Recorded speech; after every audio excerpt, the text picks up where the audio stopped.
आपको बता दें कि भीलवाड़ा में प्रियंका गांधी की सभा होनी है। दोपहर 2 बजे प्रियंका गांधी की सभा होगी और जहाजपुर में विधानसभा क्षेत्र में यह सभा होने वाली है। कांग्रेस प्रत्याशियों के समर्थन में यह सभा होनी है, तो ये बड़ी जानकारी आपको दे रहे हैं। देखिए, भीलवाड़ा में प्रियंका गांधी आज सभा करती हुई आपको दिखेंगी। लगातार प्रियंका गांधी अब राजस्थान का दौरा करती हुई दिख रही हैं। दोपहर 2 बजे प्रियंका गांधी की सभा होनी है। जहाजपुर में विधानसभा क्षेत्र में यह सभा होगी, तो ये बड़ी जानकारी।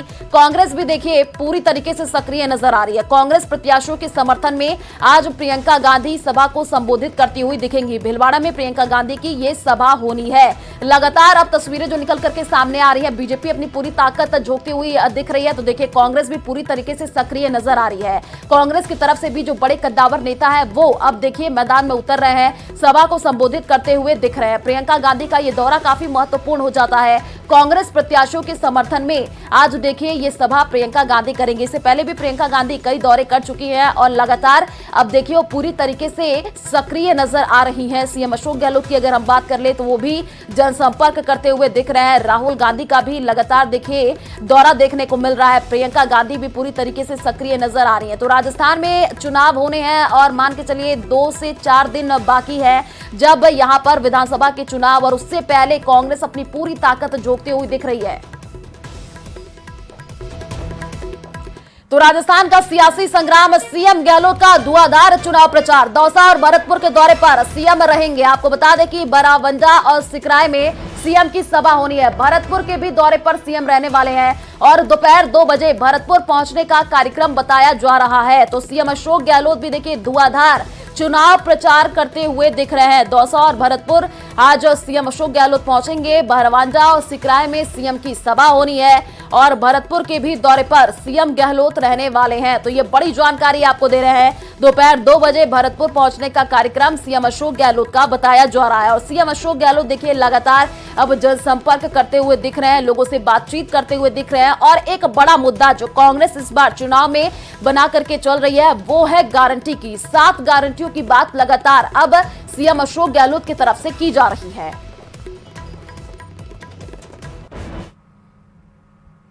तो राजस्थान विधानसभा में मतदान की तारीख बेहद नजदीक आ गई है। ऐसे में चुनाव प्रचार भी जोर पकड़ रही है। राजस्थान में पीएम मोदी ताबड़तोड़ रैलियां कर रहे हैं। पीएम मोदी ने कल चूरू और झुंझुनू में 2 जनसभा की है जिसमें कांग्रेस पर जोरदार हमला बोला है।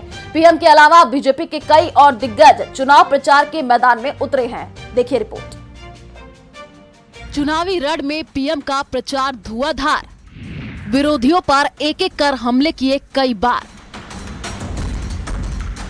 यहाँ 5 साल से युवाओं के भविष्य के साथ खिलवाड़ हो रहा है। कांग्रेस सरकार आपको लूटने का कोई मौका छोड़ नहीं रही। जी हां, चुनाव है तो प्रचार भी होगा और प्रचार है तो वार पलटवार भी होगा। अब प्रचार प्रत्याशियों का प्रचार प्रधानमंत्री नरेंद्र मोदी कर रहे हैं तो हमलों का लेवल कैसा होगा अंदाजा लगाया जा सकता है। पीएम मोदी ने चूरू और झुंझुनू में जनसभा की, जहां कार्यकर्ताओं में भारी उत्साह देखने को मिला। झुंझुनू में पीएम मोदी पेपर लीक से लेकर भ्रष्टाचार के मुद्दे पर प्रदेश सरकार पर जम करके हमला बोले। मेरे परिवारजनों, कांग्रेस युवाओं के, नौजवानों के सपनों की सबसे बड़ी दुश्मन है। यहाँ 5 साल से युवाओं के भविष्य के साथ खिलवाड़ हो रहा है। कोई भी परीक्षा ऐसी नहीं है जिसका पेपर लीक न हुआ हो। यहाँ के कोचिंग सेंटर पर जो छापे पड़े हैं तो उसके तार कहां जुड़ते हैं पता है ना? जादूगर के करीबी मंत्री के सारे नाते रिश्तेदार अफसर बन गए, लेकिन आपके बच्चे छन छन कर बाहर हो गए। ये कैसा जादू है भाई? मेरे शेखावटी के भाइयों बहनों, मेरे राजस्थान के भाइयों बहनों, आप आश्वस्त रहिए। राजस्थान में भाजपा सरकार बनते ही कांग्रेस के हर जादू, हर पेपर लीक कांड की तेजी से जांच होके रहेगी। कांग्रेस सरकार आपको लूटने का कोई मौका छोड़ नहीं रही है। बीजेपी के शासन वाले हरियाणा, गुजरात, यूपी, ये आपके राजस्थान से सटे हुए हैं। यूपी में पेट्रोल राजस्थान से 12-13 रुपया सस्ता है। गुजरात में 12-13 रुपया सस्ता है। हरियाणा में 12-13 रुपया सस्ता है।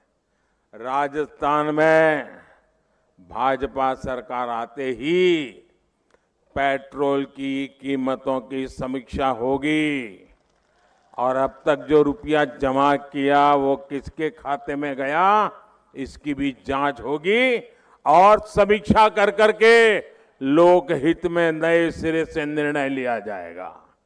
कांग्रेस ने पिछले 5 वर्षों में राजस्थान से सब कुछ छूमंतर कर दिया है। ये छूमंतर सरकार है, जादूगर की है ना, वो छूमंतर करता रहता है। होली हो, दिवाली हो, रामनवमी हो, हनुमान जयंती हो, हर त्योहार में पत्थरबाजी, हर त्योहार में कर्फ्यू।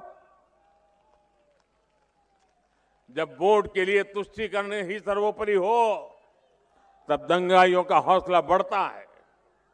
कांग्रेस के राज में बहन बेटियों का बाहर निकलना मुश्किल हो गया है और यहां के सीएम कहते हैं कि बहन बेटियां यहां फर्जी मामले दर्ज करा रही है। क्या ये माताओं बहनों का अपमान है कि नहीं है? क्या कोई बेटी अपने चरित्र पर इल्जाम लगे ऐसी कोई झूठी शिकायत कर सकती है क्या? कभी भी करेगी क्या? भाजपा सरकार आएगी तो श्री अन्न को पूरा सम्मान मिलेगा, मोटे अनाज को सम्मान मिलेगा।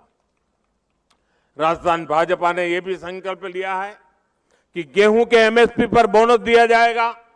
इतना ही नहीं, पीएम किसान सम्मान निधि से आपको अभी 6,000 रुपया मिलता है। अब राजस्थान भाजपा ने इसे बढ़ाकर 12,000 करने का फैसला लिया है। यहां बीजेपी सरकार आएगी तो आपको पीएम किसान सम्मान निधि के 12,000 रुपये नियमित रूप से मिलना करेंगे। मेरे परिवारजनों, आज देश को भाजपा पर भरोसा है। भरोसा इसलिए क्योंकि हम जो कहते हैं वो करके दिखाते हैं। मोदी की गारंटी यानी गारंटी पूरा होने की गारंटी। वहीं चूरू के तारानगर में चुनावी रैली में भी पीएम मोदी कांग्रेस पर हमलावर नजर आए। उन्होंने क्रिकेट की भाषा में कांग्रेस पर प्रहार किया। आजकल पूरा देश क्रिकेट के जोश से भरा हुआ है। क्रिकेट में बैट्समैन आता है और अपनी टीम के लिए रन बनाता है, लेकिन कांग्रेस वालों में ऐसा झगड़ा है कि रन बनाना तो दूर, ये लोग एक दूसरे को रन आउट करने में लगे हैं। 25 दिसंबर को प्रदेश में विधानसभा चुनाव के लिए मतदान होगा। उससे पहले बीजेपी के दिग्गजों के साथ उम्मीदवार भी चुनाव प्रचार में उतरे। इसी कड़ी में राज्यसभा सांसद किरोड़ी लाल मीणा ने बूंदी और हिंडोली में बीजेपी प्रभुलाल सैनी के लिए चुनाव प्रचार किया। तो मैं मेरी पगड़ी प्रभु जी के सिर पर रख दूं, जिता के भेजोगे? पक्का? 3 दिसंबर को चुनाव नतीजों के साथ ही दावों और वादों की राजनीति पर 5 साल का ब्रेक लग जाएगा, लेकिन उससे पहले मतदाताओं के लिए दिल में उतरने के लिए दिग्गज इसी तरह आते रहेंगे। Bureau report, news 18 Rajasthan. तो राजस्थान में विधानसभा चुनाव में प्रचार चरम पर है। प्रत्याशी के साथ ही उसके समर्थन भी दिग्गजों की रैली आयोजित हो रही है। विधानसभा क्षेत्र सादुल शहर से बीजेपी प्रत्याशी गुरवीर सिंह बराड़ के समर्थन में विशाल जनसभा का आयोजन हुआ। इस मौके पर बीजेपी नेता वसुंधरा राजे ने जनता जनार्दन से ज्यादा मत और समर्थन देते हुए गुरवीर सिंह बराड़ को विजयी बनाने का आह्वान किया।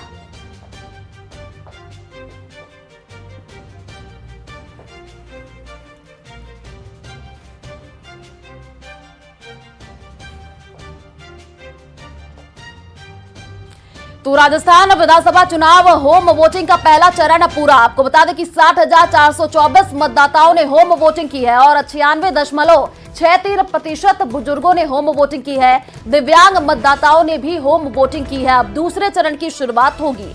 तो ये बड़ी जानकारी आपको दे रहे हैं। होम वोटिंग का देखिए जो पहला चरण है वो पूरा हो चुका है। 60,424 मतदाताओं ने होम वोटिंग किया। अब दूसरे चरण की शुरुआत की जाएगी। 96.63% बुजुर्गों ने होम वोटिंग की है। दिव्यांग मतदाताओं ने भी होम वोटिंग की है। अब दूसरे चरण की जल्द ही शुरुआत होगी।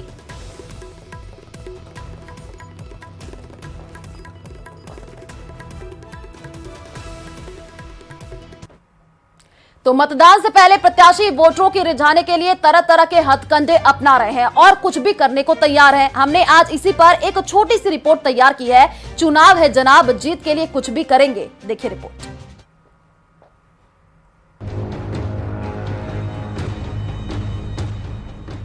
जी हाँ, ये चुनाव है जनाब, यहाँ नेताजी जीत के लिए कुछ भी करेंगे। ट्रैक्टर की सवारी हो या जीप की सवारी, जाति, धर्म, नाच, गाना, खाना और डांस, न जाने क्या क्या। जीत के लिए खादीधारी नेताजी अब कुछ भी करेंगे। कांग्रेस प्रत्याशी हो या बीजेपी के उम्मीदवार, सभी अपने अपने वोटरों को रिझाने के लिए कुछ भी करने को तैयार हैं। भरतपुर में कार्यकर्ताओं का मनोरंजन करने और चुनाव प्रचार में समर्थन मांगने के लिए प्रत्याशी अब नए नए हथकंडे अपना रहे हैं। बयाना विधानसभा क्षेत्र से कांग्रेस प्रत्याशी अमर सिंह जाटव ने चुनाव प्रचार के दौरान गांव में डीजे की धुन पर जमकर डांस किया। देहाती गानों पर जमकर ठुमका लगाते हुए कांग्रेस प्रत्याशी अमर सिंह जाटव नजर आए। इतना ही नहीं, राजसमंद विधायक और बीजेपी प्रत्याशी दीप्ति माहेश्वरी तो ट्रैक्टर पर ही वोटरों को रिझाने के लिए निकल पड़ी। रेल मगरा क्षेत्र में ट्रैक्टर और जीप चलाकर विभिन्न गांवों में जनसंपर्क किया। टोंक जिले की देवली उनियारा सीट से बीजेपी प्रत्याशी विजय बैंसला का तो अनोखा अंदाज देखने को मिला। गांवों में लोगों ने जेसीबी से फूल बरसाकर बैंसला का स्वागत किया। बैंसला ग्रामीणों से मॉडल विधानसभा बनाने का दावा कर रहे हैं। राजसमंद जिले के नाथद्वारा में इन दिनों चुनावी प्रचार में विकास का मुद्दा गौड़ हो गया है। सनातन धर्म और महाराणा प्रताप के नाम पर राजनीतिक बयानबाजी हो रही है, तो अब सनातन धर्म और प्रताप पर बयान देकर कांग्रेस प्रत्याशी डॉक्टर सीपी जोशी संतों के निशाने पर आ गए हैं। मेरा परिवार उनके वोट की लड़ाई नहीं है, तो दुर्भाग्य वोट के खातिर महाराणा प्रताप को भी छोटा कर दिया।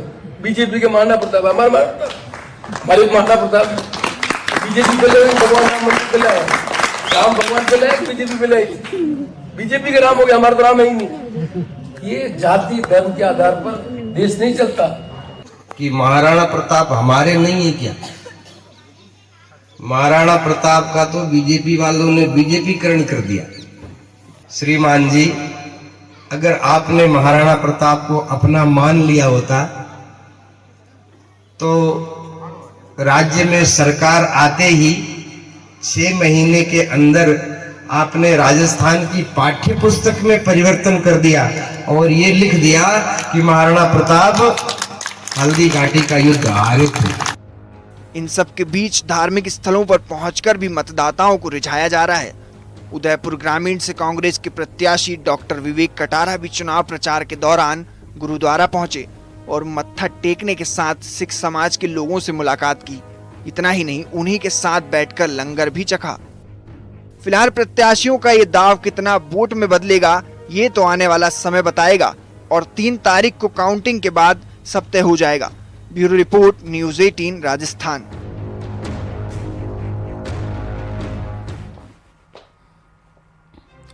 तो अटरू के देवपुरिया गांव के लोगों ने विधानसभा चुनाव को लेकर मतदान बहिष्कार करने की चेतावनी दी है। ग्रामीणों ने पक्की सड़क और मूलभूत सुविधाएं न मिलने को लेकर के अब देखिए उनमें नाराजगी देखने को मिल रही है।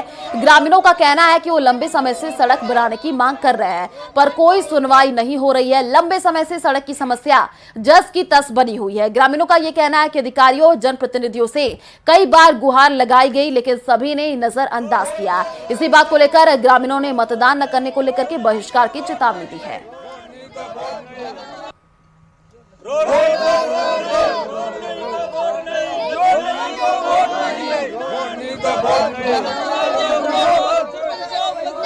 हमने सभी नेताओं को, अलग अलग पार्टियों को वोट देकर देख लिए, किसी ने भी आज तक रोड नहीं किया और अधिकारियों को भी हमने लिख कर दिए, ऊपर सीएम साहब तक को भी लिख कर दिए, लेकिन किसी ने भी आज तक हमारी कोई सुनवाई नहीं की है। इसलिए हम वोट नहीं दे रहे हैं और बहिष्कार कर रहे हैं। चुनाव का बहिष्कार इसलिए कर रहे हैं कि भारत आज़ाद होने के बाद से इस गांव में कोई सड़क नहीं, सुविधा कोई नहीं, सारी सुविधाएं से वंचित है गांव। कितनी बार वादे भी किए उन्होंने, लेकिन वादा पूरा नहीं किया। तो पत्थर फेंककर रेलवे को नुकसान पहुंचाने वाले असामाजिक तत्वों की अब खैर नहीं, क्योंकि पत्थर फेंकने की घटनाओं पर लगाम लगाने के लिए उत्तर पश्चिम रेलवे ने वंदे भारत रेलों की बोगियों के बाहर की तरफ कैमरे इंस्टॉल किए हैं, जो रेल के दोनों तरफ की निगरानी करते हैं। दरअसल हाल ही में स्पीड से दौड़ती रेलों पर पत्थरबाजी की घटनाएं सामने आई हैं, जिसमें कई बार यात्री भी गंभीर रूप से घायल हुए हैं। अक्टूबर के महीने में जयपुर उदयपुर वंदे भारत रेल पर भीलवाड़ा से गुजरने के दौरान अब पत्थर बरसाए गए। जानकारी के मुताबिक आने वाले वक्त में राजधानी और एक्सप्रेस रेलों की बोगियों के बाहर भी ऐसे कैमरे इंस्टॉल किए जाएंगे जो पत्थरबाजों पर निगरानी कर सके।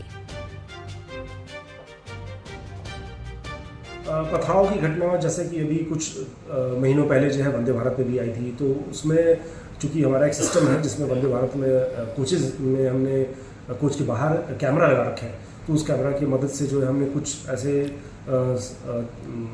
असामाजिक तत्व हैं जो ये पथराव की घटना करते हैं, उनको हमने पकड़ा भी है। और अभी कुछ एक दिन पहले ट्रैक पे भी एक ऐसी हमें वीडियो हमें मिला था, प्राप्त हुआ था, जिसमें कि ट्रैक पर वो पटाखे फोड़ रहा था। उसको पे भी हमने तुरंत कार्रवाई की और जो है उसकी हमने तुरंत ही उसको लोकेट कर लिया और लोकेट करके जो है आवश्यक कार्रवाई की गई। तो इन सब घटनाओं से एक बड़ा ही मन विचलित होता है, क्योंकि एक रेल जो है राष्ट्रीय संपत्ति है, ये हम सबकी पब्लिक प्रॉपर्टी है। तो आप सबके माध्यम से मैं अपील करना चाहूँगा कि इनको रेल संपत्ति को नुकसान ना पहुँचाएं। ये ऐसा करना ना सिर्फ एक दंडनीय अपराध है, बल्कि आप दूसरे की जान को भी खतरे में डाल रहे हैं।